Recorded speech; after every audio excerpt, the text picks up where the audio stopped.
Hello guys, welcome back to my YouTube channel unique Amrishta. आज कार्तिक पूर्णिमा तो कार्तिक पूर्णिमार समस्त हार्दिक अभिनंदन और शुभकामना। आज डंगा भसाबार थिला तो मु मॉर्निंग रे न जाई टिके राति भोर पळेथिली तो सेटा वीडियो शूट करे पॉसिबल नुहे, फिर भी मु शॉर्ट वीडियोटे बनैछि ताको पकेबी। आज पूर्णिमा स्पेशल में बहुत सारा जगह बुली जबार अच्छी, तो जब पॉसिबल हुए मु वीडियो करी एंड आपण मानू देखी। तो आगे को देखु मु कुआडे कुआडे जाउछि। Enjoy my blog. आज कार्तिक पूर्णिमा धर्म डंगा भसेई दबा। तो फाइनली आम रेडी होगी नारायणी दर्शन करने बाहर जाइए। आगे को देखो नारायणी नारायणी मंदिर नारायणी मंदिर बाहर व्यू देखो।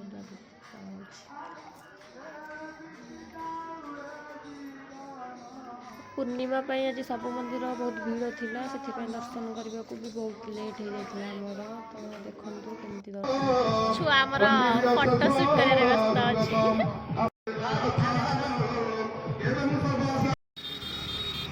दर्शन सरिक आम बाहर थी लड़ू बाबा, तो ये थिला लड़ू बाबार बाहर। ये भी बहुत भीड़ थिला। आज जेहेतु पूर्णिमा थिला से शिवों मथार 1 लाख बेलपत्र लागू था, तो ताकू देखापी बहुत लोग भीड़ जमाई थे। बहुत लाइन भी लंबा लाइन लगी था, तो आम दर्शन करने को भी बहुत लेट हो जाता। भर मैं वीडियो बना देखो।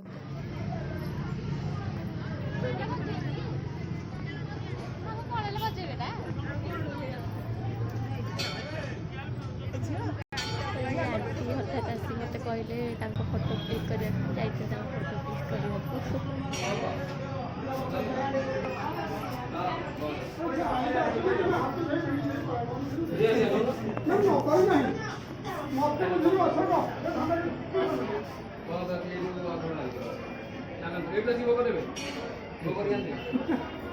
तो शिव को दर्शन पाई केते लोक लाइन लगे छिड़ा देखिए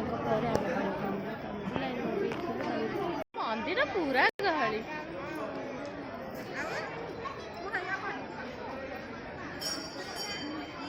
दर्शन करने तो लेट हम से आम फोटो शूट कलु।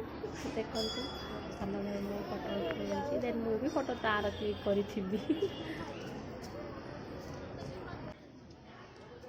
तो मंदिर भितर आम पहुँचला बेलू 12टा पर हो जाता, तो ठाकुर को भोग लगे पहड़ पड़ जाता। भितर आम फोटो शूट कम स्टार्ट कर देलु। तो देखो आम फोटो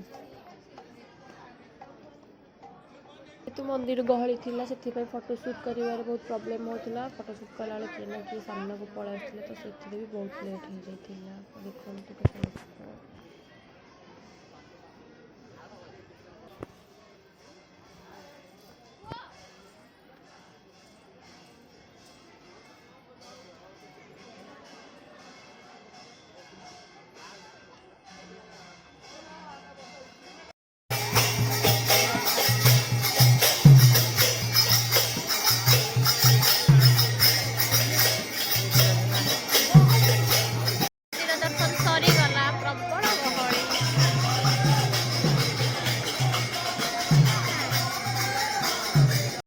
मद्रासपुर मंदिर जगन्नाथ दर्शन। ये थिला मोर टुडे ब्लॉग। जेहेतु मंदिर गहली थिला से मु ब्लॉग भलसे बनई पारे, फिर भी हमें बहुत कष्ट ठाकुर दर्शन करूँ। देन बहुत जगह बुली सब ब्लॉग मु बनई पारे।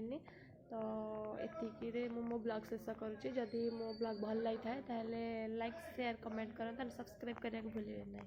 यूनिक अमृष्टा।